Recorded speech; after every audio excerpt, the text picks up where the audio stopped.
നമ്മൾ ചരിത്രം പഠിക്കുന്നത് നമുക്ക് വഴിയടയാളങ്ങളായി നമ്മൾ മുന്നോട്ടുള്ള നമ്മുടെ ജീവിതം എങ്ങനെ പോകണം എന്ന് നമ്മൾക്ക് മനസ്സിലാക്കി തരുന്നത്. വഅലൈക്കും വറഹ്മത്തുള്ളാഹി വബറകാതുഹു. ബിസ്മില്ലാഹിർ റഹ്മാനിർ റഹീം. അൽഹംദുലില്ലാഹി റബ്ബിൽ ആലമീൻ. വസ്സലാത്തു വസ്സലാമു അലാ സയ്യിദിനാ വനബിയ്യിനാ വഹബീബിനാ മുഹമ്മദിൻ സല്ലല്ലാഹു അലൈഹി വസല്ലം വഅലാ ആലിഹി വസഹ്ബിഹി അജ്മഈൻ. اللهم أخرجنا من ظلمات الوهم وأكرمنا بنور الفهم وافتح علينا بمعرفة العلم وسهل أخلاقنا بالحلم واجعلنا ممن يستمعون القول فيتبعون أحسنه. ഇൻഷാല്ലാ നൗഫൽ വാഫി സൂചിപ്പിച്ചതുപോലെ ഹിജ്റയുടെ പാഠങ്ങളാണ് നമ്മൾ പഠിക്കാനിരിക്കുന്നത്. വിഷയത്തിൻ്റെ ആഴങ്ങളിലേക്ക് ഇറങ്ങുന്നതിന് മുമ്പ് എന്തിനാണ് നമ്മൾ ഹിജ്റ പഠിക്കുന്നത്? ഹിജ്റ ചരിത്രത്തിന്റെ ഭാഗമാണല്ലോ. എന്തിനാണ് നമ്മൾ ചരിത്രം പഠിക്കുന്നത്? പ്രത്യേകിച്ച് പ്രവാചകർ മുഹമ്മദ് മുസ്തഫ സല്ലല്ലാഹു അലൈഹി വസല്ലമയുടെ ചരിത്രം പഠിക്കുന്നത് എന്തിനാണ്? അത് നമുക്ക് ആദ്യമായിട്ട് ചർച്ച ചെയ്യാം. അള്ളാഹു അനുഗ്രഹിക്കട്ടെ. വിശുദ്ധ ഖുർആനിൽ അള്ളാഹു സുബ്ഹാനഹു വ തആല ചരിത്രം സൂചിപ്പിക്കാനായി പ്രയോഗിച്ച പദം ഖസസ് എന്നതാണ്. നിരവധി സ്ഥലത്ത് അങ്ങനെ ഖസസ് എന്ന് പ്രയോഗിച്ചത് കാണാം. ഉദാഹരണത്തിന് സൂറത്ത് യൂസുഫിന്റെ തുടക്കത്തിൽ അള്ളാഹു പറയുന്നുണ്ട്, നഹ്നു നഖുസ്സു അലൈക അഹ്സനൽ ഖസസി ബിമാ ഔഹൈന ഇലൈക ഹാദൽ ഖുർആൻ. നാം നിങ്ങൾക്ക് പ്രവാചകർ യൂസുഫ് അലൈഹി സ്വലാത്തു വസ്സലാമിന്റെ മനോഹരമായ ചരിത്രം പറഞ്ഞു തരാം. അതുപോലെ തന്നെ സൂറത്ത് യൂസുഫിന്റെ അവസാന ഭാഗത്ത് പറയുന്നുണ്ട്, ലഖദ് കാന ഫീ ഖസസിഹിം ഇബ്റത്തുൽ ലിഉലിൽ അൽബാബ്. യൂസുഫ് അലൈഹി സ്വലാത്തു വസ്സലാമിന്റെ ചരിത്രത്തിൽ ഒരുപാട് ഗുണപാഠങ്ങളുണ്ട്. ചരിത്രങ്ങൾ പറയുന്നുണ്ട്. അവിടെയൊക്കെ ചരിത്രത്തിന് സൂചിപ്പിച്ച പദം ഖസസ് എന്നാണ്. ഈ ശരിക്ക് ഖസസ് എന്ന പദത്തിനർത്ഥം അടയാളങ്ങളെ പിന്തുടരുക എന്നാണ്. ഖുർആനിൽ ഈ അർത്ഥത്തിലും ഖസസ് എന്ന് ഉപയോഗിച്ചിട്ടുണ്ട്. ഉദാഹരണം പറയുകയാണെങ്കിൽ മൂസ അലൈഹി സ്വലാത്തു വസ്സലാമിന്റെയും ഖിദ്ർ അലൈഹി സ്വലാത്തു വസ്സലാമിന്റെയും ചരിത്രം പറയുന്ന സന്ദർഭത്തിൽ ഫർത്തദ്ദ അലാ ആഥാരിഹിമാ ഖസസ എന്ന് പ്രയോഗിച്ചത് കാണാം. അതിനർത്ഥം അതെ, അടയാളങ്ങളെ പിന്തുടർന്ന് മൂസ അലൈഹി സ്വലാത്തു വസ്സലാം വന്ന സ്ഥലത്തേക്ക് തന്നെ പോയി എന്നാണ്. അതുപോലെ തന്നെ മൂസ അലൈഹി സ്വലാത്തു വസ്സലാമിന്റെ ചരിത്രത്തില് വഖാലത്ത് ലി ഉഖ്തിഹി ഖുസ്സിഹി എന്ന് പറയുന്നുണ്ട്. അതും അതിന്റെ പിന്നാലെ പിന്തുടർന്ന് പോയിക്കോളൂ എന്നർത്ഥമാണ്. അപ്പോൾ ഖസസ് എന്നതിന്റെ ഒരർത്ഥം അടയാളങ്ങളെ പിന്തുടരുക എന്നാണ്. ഖുർആനിൽ ഈ ഖസസ് എന്ന പദം പ്രയോഗിച്ചത് തന്നെ എന്തിനാണ് ചരിത്രം പഠിക്കുന്നത് എന്ന് നമ്മൾക്ക് മനസ്സിലാക്കി തരുന്നുണ്ട്. അത് പ്രാധാന്യം മനസ്സിലാക്കി തരുന്നുണ്ട്. അഥവാ നമ്മൾ ചരിത്രം പഠിക്കുന്നത് നമുക്ക് വഴിയടയാളങ്ങളായിട്ടാണ്. നമ്മൾ മുന്നോട്ടുള്ള നമ്മുടെ ജീവിതം എങ്ങനെ കൊണ്ടുപോകണം എന്ന് നമ്മൾക്ക് മനസ്സിലാക്കി തരുന്നത് ചരിത്രമാണ്. ഒരുപാട് ഗുണപാഠങ്ങൾ ചരിത്രത്തിലൂടെ നമുക്ക് പഠിക്കാൻ സാധിക്കും. ആ ഗുണപാഠങ്ങളെ ഫോക്കസ് ചെയ്ത് ആ ചരിത്രം നമ്മൾക്ക് പഠിപ്പിച്ചു തരുന്ന കാര്യങ്ങൾ മനസ്സിലാക്കിയാണ് നമ്മൾ നമ്മുടെ ജീവിതം ചിട്ടപ്പെടുത്തേണ്ടത്, മുന്നോട്ട് കൊണ്ടുപോകേണ്ടത്. അപ്പോൾ ഖസസ് എന്ന പദം തന്നെ എന്തിനാണ് ചരിത്രം പഠിക്കുന്നത് എന്ന് നമ്മൾക്ക് ബോധ്യപ്പെടുത്തി തരുന്നുണ്ട്. അതൊന്നുകൂടി വ്യക്തമാവുക. നബി സല്ലല്ലാഹു അലൈഹി വസല്ലമയോട് അല്ലാഹു സുബ്ഹാനഹു വ തആല പറയുന്നുണ്ട്, നഖുസ്സു അലൈക മിൻ അംബാഇർ റുസുലി മാ നുസബ്ബിതു ബിഹി ഫുആദക. അഥവാ മുൻ കഴിഞ്ഞ പ്രവാചകന്മാരുടെ ചരിത്രം ഞാൻ താങ്കൾക്ക് പറഞ്ഞു തരുന്നു. എന്തിന്? ലിനുസബ്ബിത ബിഹി ഫുആദക, ദൃഢചിത്തരാവാൻ വേണ്ടി. അപ്പോൾ ഒരുപാട് പ്രയാസങ്ങൾ ഉണ്ടാകുന്ന സന്ദർഭത്തിൽ ഇത്തരം ചരിത്രം പഠിക്കുകയാണെങ്കിൽ നമ്മുടെ ജീവിതം ഒന്നുകൂടി സ്ഥിരതയുണ്ടാകും, സ്ഥൈര്യം ഉണ്ടാകും, മനസ്സിനൊരു റാഹത്ത് ഉണ്ടാകും, ജീവിതം ചിട്ടയാകും. ഇങ്ങനെ ഒരുപാട് ഗുണങ്ങളുണ്ട് ചരിത്രം പഠിച്ചാൽ. നബി സല്ലല്ലാഹു അലൈഹി വസല്ലമയുടെ ചരിത്രം പ്രധാനമായിട്ട് നമ്മൾ പഠിക്കേണ്ടതുണ്ട്. കാരണം ഖുർആനിൽ അല്ലാഹു സുബ്ഹാനഹു വ തആല പറയുന്നുണ്ട്, ലഖദ് കാന ലക്കും ഫീ റസൂലില്ലാഹി ഉസ്വത്തുൻ ഹസന. അതിനർത്ഥം നബി സല്ലല്ലാഹു അലൈഹി വസല്ലമയുടെ ജീവിതത്തിൽ നിങ്ങൾക്ക് ഉദാത്ത മാതൃകയുണ്ട്. നമ്മൾ നമ്മുടെ ജീവിതം ചിട്ടപ്പെടുത്തേണ്ടത് നബി സല്ലല്ലാഹു അലൈഹി വസല്ലമയുടെ ജീവിതം കൃത്യമായി അനലൈസ് ചെയ്തുകൊണ്ടാണ്. ഈ പ്രവാചകരുടെ ജീവിതത്തിൽ ഹിജ്റ എന്ന് പറയുന്നത് ഒരു വലിയ മഹാസംഭവമാണ്. ഹിജ്റ പഠിക്കുകയാണെങ്കിൽ നമുക്ക് ഒരുപാട് കാര്യങ്ങൾ അതിൽ നിന്ന് പഠിക്കാനും മനസ്സിലാക്കാനും സാധിക്കും.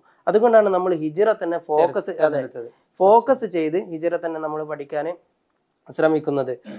പ്രവാചകരുടെ ജീവിതത്തിൽ ഹിജ്റ എത്രത്തോളം പ്രാധാന്യം അർഹിക്കുന്നതാണെന്ന് മനസ്സിലാക്കാൻ ഒരു ചരിത്ര സംഭവം മതി. മഹാനായ ഉമർ ഇബ്നുൽ ഖത്താബ് റളിയല്ലാഹു തആല അൻഹുവിന്റെ കാലഘട്ടത്തിൽ ഉമർ ഇബ്നുൽ ഖത്താബ് റളിയല്ലാഹു തആല അൻഹു തന്റെ ഗവർണറായിരുന്ന അബൂ മൂസൽ അശ്അരിക്ക് ഒരു കത്തെഴുതി. ഒരു ശഅബാൻ മാസത്തിൽ ചില സാമ്പത്തിക ക്രയവിക്രയവുമായി ബന്ധപ്പെട്ട ആക്ഷൻ എടുക്കാനായിരുന്നു ആ കത്തിലെ പരാമർശം. പക്ഷെ അബൂ മൂസൽ അശരി റളിയല്ലാഹു തആല അൻഹുവിന് ആക്ഷൻ എടുക്കാൻ കഴിയുന്നില്ല. കാരണം ഇന്നത്തെ പോലെ ഇമെയില്, വാട്സപ്പ് ഒന്നും ഇല്ലല്ലോ. ആരെങ്കിലും കൊണ്ടുപോയി കൊടുക്കണം. എപ്പോഴും എഴുതിയതാണ്, ഏത് ഷാബാൻ മാസമാണ്, ഈ വർഷമാണോ കഴിഞ്ഞ വർഷമാണോ അല്ലെങ്കിൽ അടുത്ത വർഷമാണോ ഒന്നും അറിയില്ല. അപ്പോഴാണ് ഇവർക്ക് ഒരു വർഷം നിർണയിക്കുന്ന ഒരു ഒരു ഒരു മാനദണ്ഡം, ഒരു വർഷമാണെന്നുള്ള. അപ്പോ അവർക്ക് അത് ബോധ്യപ്പെട്ടപ്പോ അവര് സഹാബാക്കളൊക്കെ ചർച്ച ചെയ്തു എങ്ങനെയാണ് ഇതിനൊരു ഒരു സൊല്യൂഷൻ കാണാൻ, ഒരു സ്റ്റാർട്ടിങ് വേണമല്ലോ. അങ്ങനെ സഹാബാക്കളൊക്കെ ചർച്ച ചെയ്ത് അവർക്ക് നിരവധി സജഷൻസ് മുന്നോട്ട് വെച്ചു. ചിലർ പറഞ്ഞു നബി സല്ലല്ലാഹു അലൈഹി വസല്ലമയുടെ ജനനം ആധാരമാക്കി നമ്മൾക്ക്, അതുപോലെ തന്നെ ബദർ ആധാരമാക്കി നമ്മൾക്ക് ഇത് ചെയ്യാം. അങ്ങനെ ഒരുപാട് ചർച്ചകൾ വന്നു. ആ ചർച്ചയുടെ കൺക്ലൂഷൻ ആയിട്ട് വന്നത് ഹിജ്റ ആധാരമാക്കി നമ്മൾക്ക് വർഷം ആരംഭിക്കാമെന്നാണ്. മാത്രവുമല്ല ഉമർ ഇബ്നുൽ ഖത്താബ് റളിയല്ലാഹു തആല അൻഹു ആ ഒരു ചരിത്രം സമ്മപ്പ് ചെയ്തുകൊണ്ട് പറഞ്ഞത് അൽ ഹിജ്റ ഫറഖത്ത് ബൈനൽ ഹഖ് വൽ ബാത്തിൽ, സത്യവും അസത്യവും വേർതിരിച്ചത് ഹിജ്റയാണ്. അപ്പൊ അവരുടെ ജീവിതത്തിൽ ഖുർആൻ തന്നെ ബദർ യുദ്ധത്തെ കുറിച്ച് പറയുന്നത് യൗമുൽ ഫുർഖാൻ എന്നാണ്. പക്ഷെ ബദർ യുദ്ധത്തിലേക്ക് നയിച്ച അതിനൊരു സാഹചര്യം ഒരുക്കിയത് എന്താണ്? ഹിജ്റയാണ്. ഉമർ റളിയല്ലാഹു തആല അൻഹു പറയുന്നത് ഹിജ്റയാണ് സത്യവും അസത്യവും തമ്മിൽ വേർതിരിച്ചത്.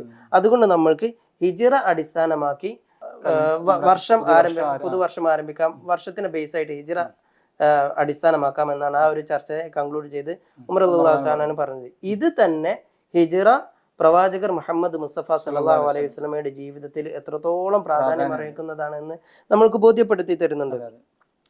പിന്നെ നബി സല്ലല്ലാഹു അലൈഹി വസല്ലമക്ക് വഹി ലഭിച്ച ആദ്യ ദിവസം തന്നെ ഹിജ്റയെ സംബന്ധിച്ച് കൃത്യമായിട്ടുള്ള സൂചന ലഭിക്കുന്നുണ്ട്. നബി സല്ലല്ലാഹു അലൈഹി വസല്ലമ ഈ വഹി ലഭിച്ച് നേരെ പ്രിയപത്നി ഖദീജ റളിയല്ലാഹു തആല അൻഹയുടെ അടുത്തേക്കാണ് പോകുന്നത്.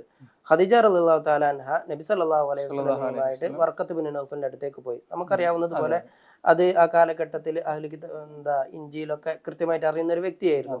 അദ്ദേഹത്തിന്റെ അടുത്ത് പോയപ്പോ അദ്ദേഹം നബി സല്ലല്ലാഹു അലൈഹി വസല്ലമയുടെ കാര്യങ്ങളൊക്കെ ചോദിച്ച് മനസ്സിലാക്കി. അദ്ദേഹത്തിന് അപ്പൊ കൃത്യമായിട്ട് മനസ്സിലായി ഇത് അള്ളാഹുവിന്റെ പക്കൽ നിന്നുള്ള വഹിയാണ് എന്ന്, വഹി ഇറങ്ങിയതാണെന്ന് മനസ്സിലായി.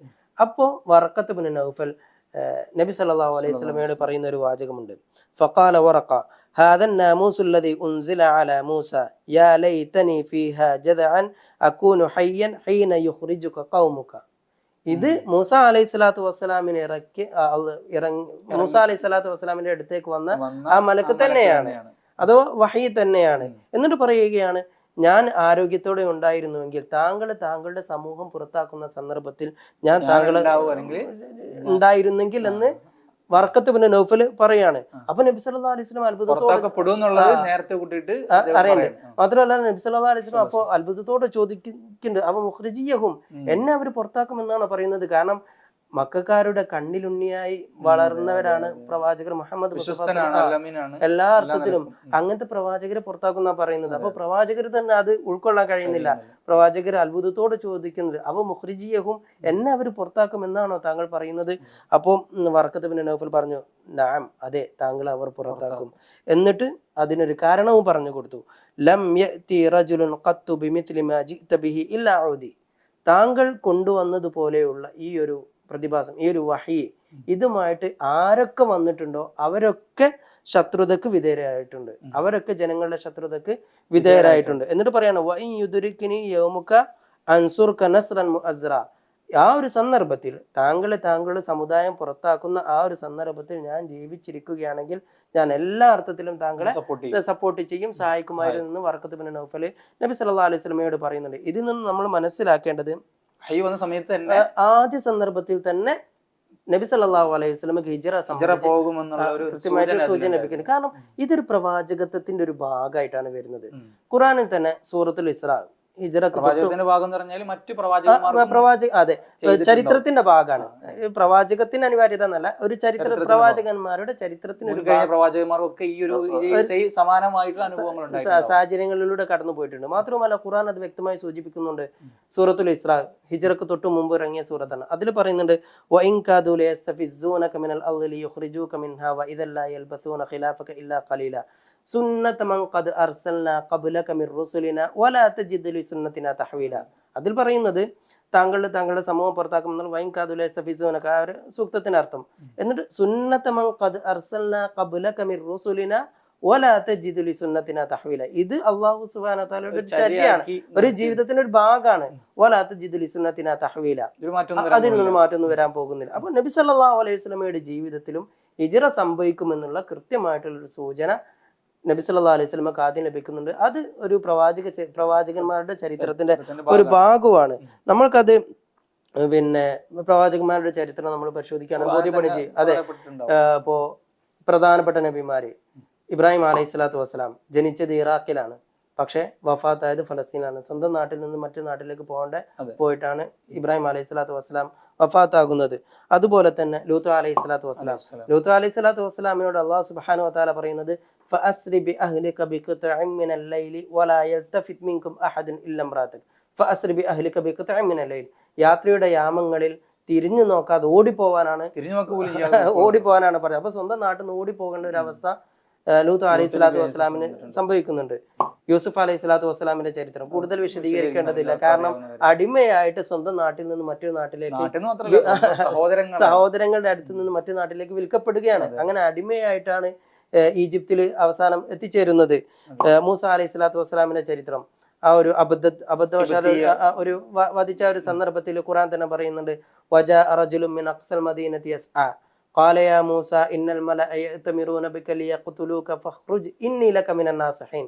ജനങ്ങൾ താങ്കളെ അന്വേഷിച്ച് നടക്കാണ്, ഫഖ്റുജ് പെട്ടെന്ന് പോയിക്കോളൂ, ഇന്നി ലക മിനൻ നാസിഹീൻ, ഞാൻ നല്ല ഉപദേശമാണ് തരുന്നതെന്ന് ഒരു വ്യക്തി വന്ന് പറഞ്ഞു. അപ്പോൾ ഖുർആൻ അതിന്റെ തൊട്ട് ശേഷം പറയുന്നത് ഫഖറജ മിൻഹാ ഖായിഫൻ യതറഖബ്, ഭയവിഹ്വലനായി മൂസ അലൈഹി സ്വലാത്തു വസ്സലാം അവിടുന്ന് ആ നാട്ടിൽ നിന്ന് ഓടിപ്പോയി എന്നാണ് പറയുന്നത്. ഈസ അലൈഹി സ്വലാത്തു വസ്സലാമിന്റെ ചരിത്രം ആകാശ ലോകത്തേക്കാണ് പിന്നെ ഹിജ്റ പോകുന്നത്. അങ്ങനെ ഇത് ഹിജ്റ എന്നുള്ളത് പ്രവാചകന്മാരുടെ ചരിത്രത്തിന്റെ ഒരു ഭാഗമാണ്. അതാണ് നബി സല്ലല്ലാഹു അലൈഹി വസല്ലമയുടെയും ജീവിതത്തിൽ നമ്മൾക്ക് കാണാൻ സാധിക്കുന്നത്. അതുകൊണ്ടാണ് ഹിജ്റ പഠിക്കുകയാണെന്നുണ്ടെങ്കിൽ നമുക്ക് ഒരുപാട് കാര്യങ്ങൾ പഠിക്കാൻ സാധിക്കും. മാത്രവുമല്ല ഖുർആൻ തന്നെ സൂറത്തിനെ രണ്ടായിട്ടാണ് വിഭജിക്കുന്നത്, മക്കിയായ സൂറത്ത്, മദനിയായ സൂറത്ത്. മക്കിയായ സൂറത്ത് എന്ന് പറഞ്ഞാൽ മക്കയിൽ അവതരിച്ചത് എന്നതിലേറെ ഒന്നുകൂടി പ്രബലമായിട്ടുള്ള അഭിപ്രായം ഹിജ്റക്ക് മുമ്പ് എന്നാണ്. അപ്പൊ ഇനിയിപ്പോ ഹിജ്റക്ക് ശേഷം മക്കയിൽ അവതരിച്ചാലും അത് മദനിയാണ്. അപ്പൊ ഹിജ്റ അടിസ്ഥാനമാക്കിയിട്ടാണ് ആ ഒരു മക്കിയും മദനിയും തീരുമാനിക്കുന്നത്, കാറ്റഗറൈസ് ചെയ്യുന്നത്. അപ്പം ഹിജ്റ പ്രവാചകരുടെ ജീവിതത്തിൽ അത്രത്തോളം പ്രാധാന്യമുള്ളതാണ്. അതുകൊണ്ടാണ് നമ്മൾ ഹിജ്റ മാത്രം ഫോക്കസ് ചെയ്ത് കൂടുതൽ പഠിക്കാൻ ഉദ്ദേശിക്കുന്നത്. ഓക്കെ, നമുക്ക് തൽക്കാലം ഇൻഷാ അല്ലാഹ് ഇന്നിവിടെ നമുക്ക് അവസാനിപ്പിക്കാം. ഹിജ്റയുടെ പാഠങ്ങൾ എന്ന നമ്മുടെ ഈ പ്രസക്തമായ വിഷയത്തിന്റെ ഒന്നാമത്തെ എപ്പിസോഡ് ഇവിടെ പരിപൂർണമാവുകയാണ്. ഇൻഷാ അല്ലാഹ് അടുത്ത എപ്പിസോഡിൽ കൂടുതൽ വിശേഷങ്ങളും വിവരങ്ങളുമായി നമുക്ക് വീണ്ടും കണ്ടുമുട്ടാം. അള്ളാഹു അനുഗ്രഹിക്കും.